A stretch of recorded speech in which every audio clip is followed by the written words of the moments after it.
Eu sou fundadora do Santuário Animal Sente, que já tem 9 anos, formalmente como ONG mesmo, 3. E eu faço tanta coisa, na verdade aqui a gente bate escanteio e corre para cabecear. A gente tem que fazer tudo, desde a limpeza, da organização, até pensar em todos os meios de sustentabilidade, provisões, até o trato mais simples, os curativos, os cuidados, os resgates.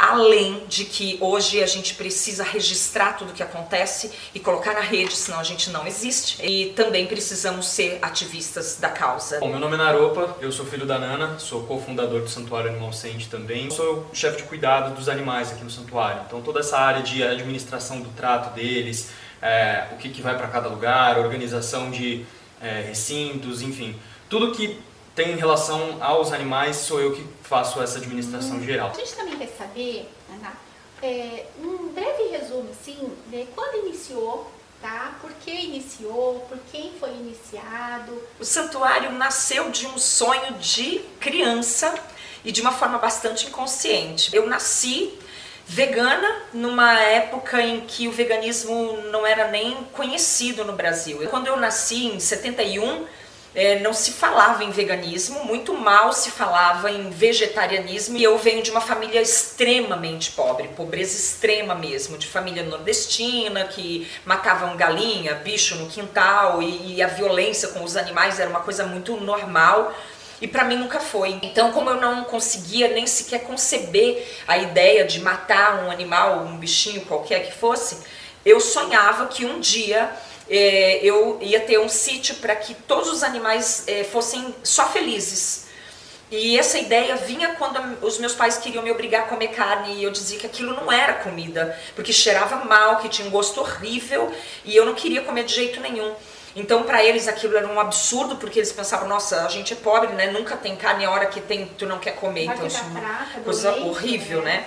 E aí eu dizia, eu não quero comer isso, e eu passava muito mal mesmo, e aí ainda comia chorando, muito obrigada, às vezes vomitava, e eu dizia assim, um dia eu vou ter um sítio que vai ter todos os animais só para serem felizes. Só que quando eu cresci, ainda levou um bom tempo para eu entender que eu era vegana, porque isso só veio acontecer com o conhecimento das redes sociais. Porque foi com as redes sociais que, num tempo em que a gente salvou uma coelhinha, fomos comprar flores numa loja em que vendia animais, e eu vi uma coelhinha passando mal, eu levei a coelhinha para casa e comecei a cuidar dela, e fomos multados no condomínio, dizendo que ela não podia circular nas áreas comuns, e eu fiquei muito, muito brava.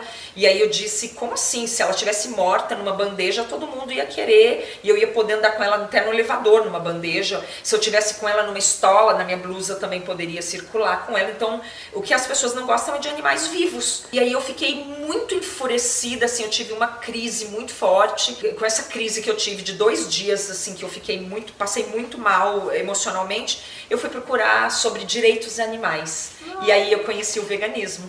E aí, imediatamente, eu joguei tudo que eu tinha fora, que ainda era derivado de leite, né, e ovos, porque eu não sabia até então, eu só entendia da carne. Sobre o ativismo, eu conheci uma ONG, eu já tinha marcado uma coisa no Viaduto do Chá, que ia ter lá um protesto, e eu me engajei na ONG, me tornei ativista. Foi imediato. Foi nessa que ela chegou pra gente, ela falou assim, olha, eu e minha irmã, a gente tinha em torno de uns 6, 7 anos, ela falou, olha, eu tô me tornando vegana, eu não vou obrigar vocês, porque isso não é de direito meu, mas aqui dentro de casa não entra mais. Se vocês quiserem seguir junto, vamos lá. Se vocês não quiserem, a limitação é dentro da minha casa. Nessa, minha irmã, ela deu uma parada, ela demorou um pouquinho mais de tempo, mas eu fui junto, né, na hora. E aí nessa a gente começou o ativismo vegano, e a gente era desses que ia pro Viaduto do Chá, a gente entrava no laboratório, e aí nessas era assim, um coelho aqui, uma galinha ali, um cachorro aqui, e aí foi nessa que nasceu o santuário, foi de uma maneira muito orgânica. Nossa, assim, as coisas foram crescendo. E quando vocês perceberam, já tinha ali vários animais, de várias espécies, e que precisava de um lugar maior para cuidar. Isso, a gente começou tudo isso, a gente começou num apartamento no Morumbi, né? E aí nessa a gente se mudou para a cidade natal do meu pai, que é Itatiba, e aí ela foi para uma chácara de 1000 metros, e aí nessa a gente começou a pegar bicho, e a gente falou, tá, precisamos de um espaço maior. Aí de um apartamento foi para uma chácara, de uma chácara foi para um sítio de 24 mil metros quadrados. E aí desse de 25 a gente cresceu até o momento que a gente viu que a gente precisava de um espaço maior ainda. E aí o universo conversou com a gente, né, ligou os pontos e a gente recebeu de doação o espaço que a gente está hoje, de uma pessoa muito boa, que a gente agradece demais, inclusive. E esse sítio a gente tem muito orgulho de dizer que está no nome dos animais. Nosso trabalho é para eles. Se alguém quiser fazer o nosso trabalho, o espaço é deles. Se eu não quiser mais fazer esse trabalho, tá tudo bem, mas os bichos não ficam desamparados. Algum lugar eles têm. Aproveitando, quantos animais vocês têm aqui? Em torno de 300. A gente foca mais nos animais de fazenda, principalmente pelo tipo de espaço e pelo tipo de legislação que a gente tem no Brasil hoje. O tipo de legislação que a gente tem no Brasil hoje, ela limita um pouco a atividade com animais silvestres, por exemplo. Não é qualquer um que pode mexer com esse tipo de animal, a gente precisa de uma certa estrutura, a gente precisa de profissionais, enfim. Mas a gente mexe com tudo. Nós já recebemos resgates oficiais, a gente já trabalhou com esse tipo de animal, mas hoje o nosso foco são animais de fazenda. Nós somos bastante cautelosos por inúmeras razões. Nosso contingente é muito limitado, nós trabalhamos em 4 pessoas, somos eu, o Naropa, e aí o Manuel é um ajudante geral de tudo, é uma pessoa muito querida que nos ajuda. E agora chegou o meu grande amigo, o Evandro. Mas assim, é muito pouca gente para cuidar tão bem de todo mundo, do jeito que eles merecem. Então, claro que nós recebemos o animal que vier de maus tratos, o que vier doente, um resgate, nós recebemos, mas nós encaminhamos quando é necessário para que os animais que fiquem aqui dentro estejam garantidos o melhor cuidado possível. Nós temos biólogos, veterinários que nos apoiam, nos ajudam, nos auxiliam para que eles realmente tenham isso garantido. Assim, o nosso trabalho ele tem 4 pilares. Eu sempre que recebo visitantes aqui, qualquer pessoa, eu acho muito importante falar isso. O primeiro pilar é amor e carinho. O animal que chegou aqui, ele vai entender que agora ele é uma vida. É por isso que todos os quase 300 animais têm um nome, tem uma identidade, são chamados por esse nome. Não é tipo assim, é um pônei, é uma vaca. Não, aquele ali é o Perseu, aquela ali é a laranjinha, porque eles têm que entender que eles têm dignidade, eles são uma vida. A segunda é segurança. Tem que ter um recinto, ele tem que estar seguro, ele tem que estar em um espaço que a gente sabe que ele não vai correr risco de vida. O terceiro é saúde. Então ele vai receber uma consulta médica, ele vai passar por qualquer procedimento necessário para que ele fique bem. E a limpeza. O recinto pode até não ser o mais perfeito de todos, ele pode ser o real e não o perfeito, mas ele vai estar limpo, ele vai estar seguro, é um espaço que ele vai estar bem acolhido. Então esses são os 4 pilares de ação do santuário quando a gente fala de trato e resgate. E quais são esses animais? A gente viu aqui porcos, A gente tem muito gato, bichinho cachorro. aqui. Além do gato e cachorro, que é o que acaba a gente pedindo, não deixa os gatos aqui, não deixa cachorro aqui, porque já tem outras pessoas que cuidam e eles têm mais direitos, diante dos outros animais que são mais oprimidos, mais destruídos e tal, mas a gente acaba tendo gato, cachorro. Gato nós temos muitos, 40 e poucos gatos, cachorro temos 8, 8 cachorros, mas nós temos 20 porcos, nós temos bastante vacas. Quantos carneiros e ovelhas temos hoje? 28. 28 nós temos, porque alguns vieram já prenhes e, enfim, aí até a gente conseguir castrar todos os machos, algumas emprenharam de novo, até conseguir conter tudo levou um tempo. Patos, galinhas, gansos e coelhos são incontáveis, assim, muitos mesmo. A gente tem alguns cavalos, hoje são 9, contando com um pônei, um burro e uma jumenta. Bom, com tantos animais que vocês cuidam aqui, eles têm bastante despesa. E eu quero saber agora de vocês, quais são as formas que vocês têm aqui para manter o santuário? Olha, eu vou falar que eu poderia resumir tudo em milagre. A gente não tem nenhum apoio financeiro, governamental, nem um saquinho de pipoca. O que nós temos, que a gente pode assim agradecer muito a Deusa, é a White Tofu, que é uma empresa vegana maravilhosa, que nos cede uma quantidade de tofu. A Naveia.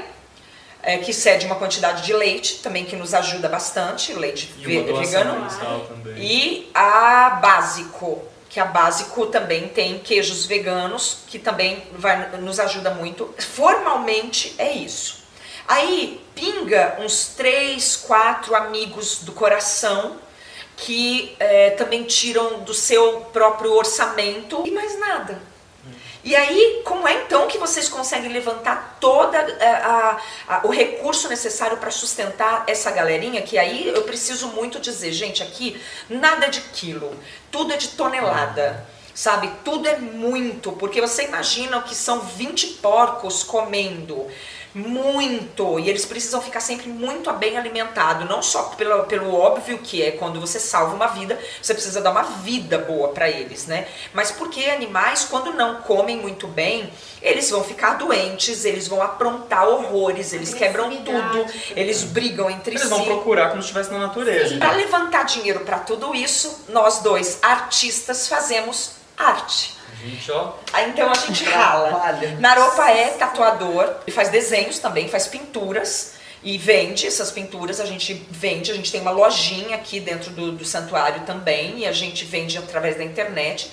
Pintura, aquarela, eu sou escritora, eu vendo livros, eu tenho, inclusive recebo royalties dos livros, eu vendo bonecas de alta costura, boneca de qualidade mesmo, porque eu preciso vender coisas com qualidade para poder ter um preço maior. Nós temos a linha do santuário também de produtos, com camisetas, canecas, agendas, bonés, todas essas coisas que as pessoas se interessam em comprar com o nosso tipo de trabalho. São várias áreas. E botamos a mão na massa da comida.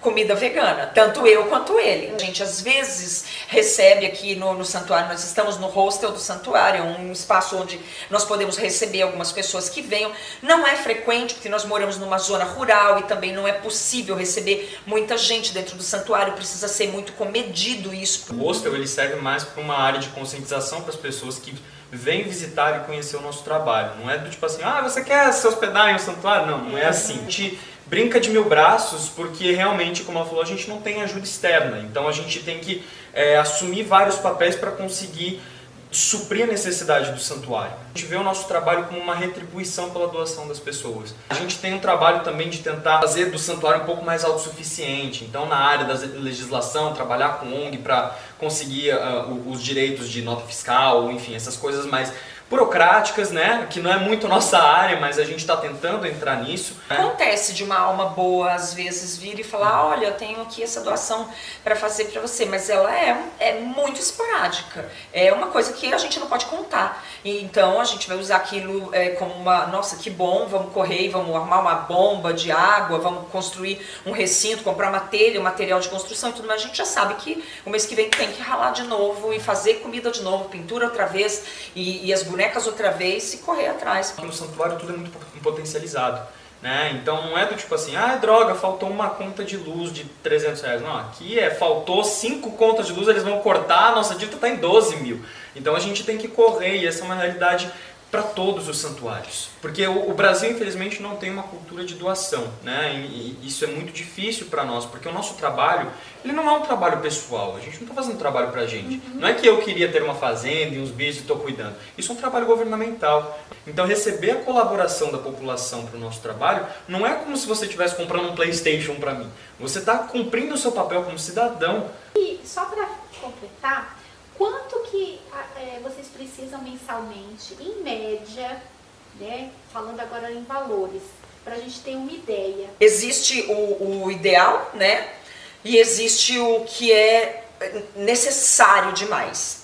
Se a gente fosse dizer que a gente ia viver muito bem, que os animais iam ser bem felizes, que ia ter todas as estruturas, a gente precisaria de uns R$70 mil mensais. Não tem gerador, não tem uma boa caixa de água para conter. Então, quando falta energia elétrica, falta água. A gente precisa de reforma, porque o prédio todo que a gente ganhou, tá lindo, maravilhoso, mas tem coisas que precisavam ser refeitas que vão custar R$200 mil. Se eu for colocar para você, para a gente ter uma boa estrutura de segurança, inclusive, portões bem feitos, cercas para eles não fugirem, R$70 mil. Agora, falando em realidade, porque a gente tem sobrevivido na corda bamba, empurrando a conta da agropecuária, empurrando a conta do veterinário, empurrando a conta do remédio, da comida todo mês, a gente vive com muito menos. A gente conseguiria viver, mas respirando com 45 mil. A gente não consegue chegar nisso vendendo boneca, comida, pintura e etc. E com a doação precária. A gente vai, empurra, consegue 25, consegue 30, empurra daqui, tem mês que não consegue atingir essa marca, empurra para o mês que vem. Então é isso. 70, ótimo, 45, apurado, mas digno. Bom, falar que a gente enfrenta, que a maior dificuldade que a gente enfrenta é a questão financeira seria chover no molhado, porque é evidente que com estrutura financeira, com mais dinheiro, a gente conseguiria mitigar boa parte das dificuldades, porque a gente compra tempo, compra estrutura, diminui o trabalho e tudo fica mais simples. Mas para além disso, a gente enfrenta a questão humana. Eu sinto que as pessoas têm muita dificuldade de entrar verdadeiramente em sintonia com o trabalho de quem cuida de animais. O animal é considerado um ser inferior. E quem se junta a eles para defendê-los, em vez de conseguir levantá-los, cai junto com eles. As pessoas poderiam olhar mais para a causa animal, poderiam nos apoiar mais, poderiam nos ajudar muito mais. Ele é um trabalho que a gente faz com muito carinho, mas ele não é um trabalho nada simples. Conta pra gente quais são as formas de conhecer o trabalho aqui do santuário e entrar em contato com vocês. São as redes sociais. Porque através das redes sociais a gente acaba mostrando tanta coisa e tão detalhadamente. Ainda por cima nós moramos aqui. Então existe um microcosmos aqui. Dentro das redes sociais é possível fazer isso. O Instagram principalmente. E eu faço questão de, mesmo em meio a todas as turbulências, eu colocar todos os dias nos stories alguma coisinha que aconteceu. E temos ainda 2 outras páginas, que é a página das panelas mágicas, que é o que a gente mostra a comida que a gente faz. Então dá para acompanhar lá o que a gente produz, e normalmente isso acontece na cozinha da minha casa, que eu faço com todo amor, todo cuidado. E a gente mostra tudo isso, e tem a página do Ateliê Animal Sente. Então, eu e o Naropa pintamos, mostramos as pinturas, mostramos o que acontece. A gente mostra, às vezes, também o processo disso tudo. Agora, com o Evandro junto. O Evandro também é artista, é fotógrafo, é escritor, poeta. E a gente vai fazer muito trabalho junto.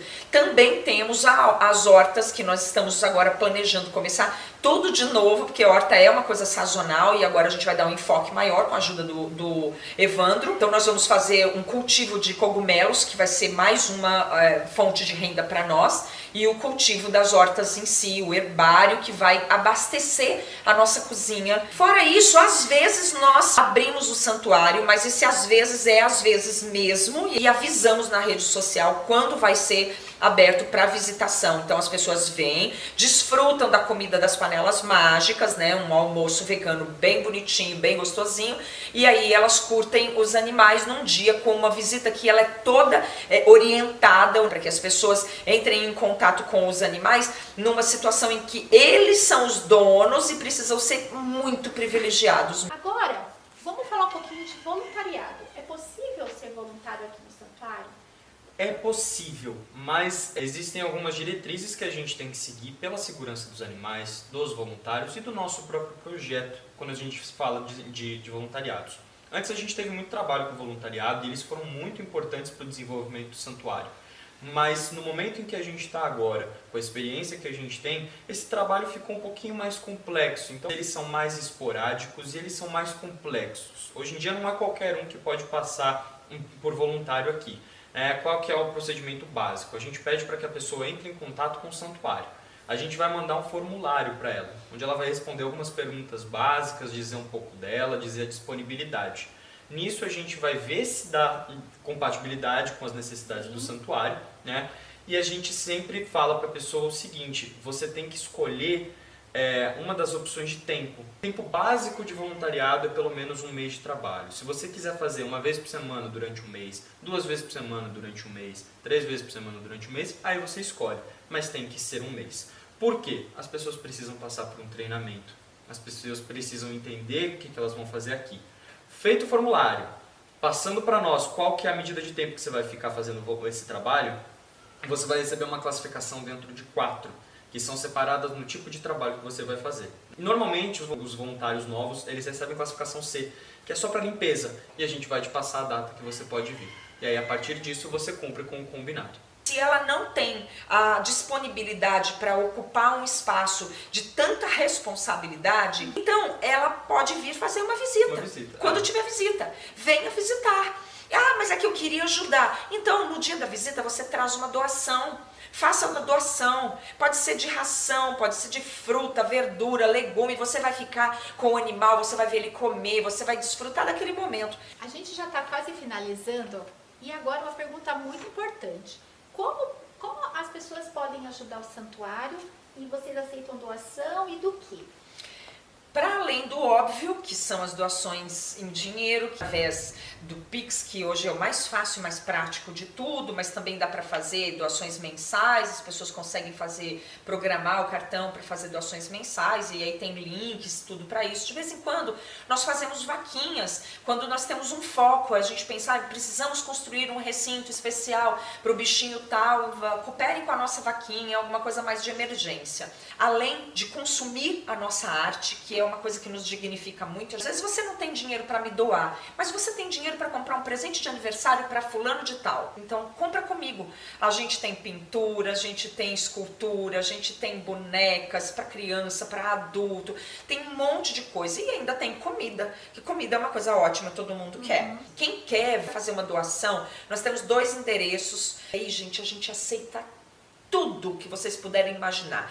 Desde aquele seu item de cesta básica que tá meio carinchadinho, que para você não serve mais, é comida para os nossos porquinhos que eles amam. A gente faz feijão, a gente faz arroz para os cachorros, a gente faz grãos de todo tipo, a gente utiliza milho de pipoca que os animais adoram, gostam muito de milho de pipoca. E uma coisa que as pessoas esquecem é que o santuário não é um lugar só onde os bichos comem. Eles também precisam de remédios, eles precisam daquele spray prata, iodo, gás, material de curativo, produto de limpeza, gente, a gente precisa limpar os espaços, incluindo desinfetante, cera que ajuda a manter a limpeza por mais tempo, balde, vassoura, rodo, rasteiro, ferramentas que a gente usa muito e não precisa ser novo.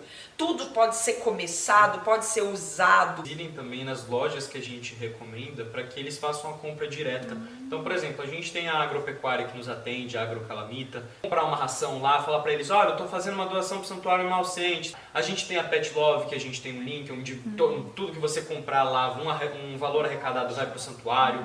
Você pode comprar em materiais de construção que a gente também recomenda aqui nas redondezas para ajudar. Falar, ó, tô te comprando aqui 1 metro quadrado de pó de pedra para vocês fazerem um cimento aí, um concretado para os bichos, ou então uma areia, um saco de cimento, tudo tecidos, isso. Gente, panos, bichinhos precisam muito de tecidos, panos, toalhas velhas, o que a gente mais usa, pano de chão, pano de prato, camisetas velhas que não está mais utilizando, não tem problemas. E material artístico, às vezes tem aquelas coisas de costura, eu faço bonecas, a gente é artista, papel, lápis, tinta, pincel, tudo isso pra gente é ajuda. Porque às vezes você não tem nada para doar, você não tem dinheiro, não tem problema, mas se você for e compartilhar os nossos posts nos stories, repassar no Instagram, divulgar o nosso trabalho, também é uma baita de uma ajuda. Agora, para finalizar, a gente tem uma pergunta do Rodrigo Caio, que ele fez lá no YouTube. E uma pergunta que a gente achou muito interessante e trouxe aqui para eles responderem. É a seguinte: olá, gostaria de saber o que uma pessoa que tem interesse em abrir um santuário no futuro deve considerar antes de pôr a ideia em prática. E, complementando, né, ele também perguntou, também gostaria de saber se na opinião deles é melhor que existam mais santuários ou que as pessoas ajudem os santuários já existentes. Obrigada. A gente não está aqui para desestimular ninguém a fazer nenhuma ação que seja em prol dos animais. E se uma pessoa tem uma convicção muito grande sobre ter um santuário e cuidar dos animais, eu não estou aqui para desestimular. Mas eu acho muito importante dizer que a responsabilidade de se fazer isso é tão grande, é tão gigantesca, que o que eu coloco mais enfaticamente a ser considerado continuidade. Não é algo que você possa fazer como um negócio. Se não me der lucro, ou se não me fizer feliz, ou se não for legal, eu vou fechar. Não é assim. Um santuário é como ter filhos. Não vai acabar. Não é algo que você desliga. Porque quando se desliga um santuário, você vai sobrecarregar alguém.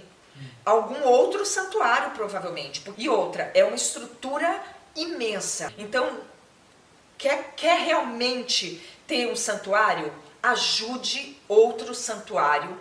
E como básico de qualquer vegano, estude. Não dá para você assumir nenhum tipo de compromisso ético e moral como esse sem você estudar. A gente tem que lembrar também que tem essa área burocrática, não é simplesmente você abrir uma fazenda. Você tem que ver a documentação, você tem que ver que tipo de animal você pode cuidar, quais são os profissionais que tem que estar junto, pagar a documentação, pagar imposto, tudo isso que é muito importante. Os santuários já existentes já têm uma experiência a mais e também a gente precisa que os santuários sejam reconhecidos de uma forma mais profissional, até mesmo para o nosso trabalho ser mais digno. Então, ajudando a gente a se profissionalizar, né, a gente inclusive sana a necessidade de mais espaços. Porque, por exemplo, um santuário que antes tinha capacidade de, 200 animais por falta de recurso, agora com recurso consegue duplicar a sua capacidade de acolher animais. Então, o que vocês gostariam de falar para as pessoas que estão assistindo o nosso vídeo? Eu primeiro queria agradecer a oportunidade. Eu acho que é muito importante para a divulgação do santuário estar aqui, né, do nosso trabalho, para os animais que são acolhidos por esse espaço, poder falar sobre isso e sanar algumas dúvidas das pessoas, né? A nossa realidade ela ainda é algo muito desconhecida pelo público.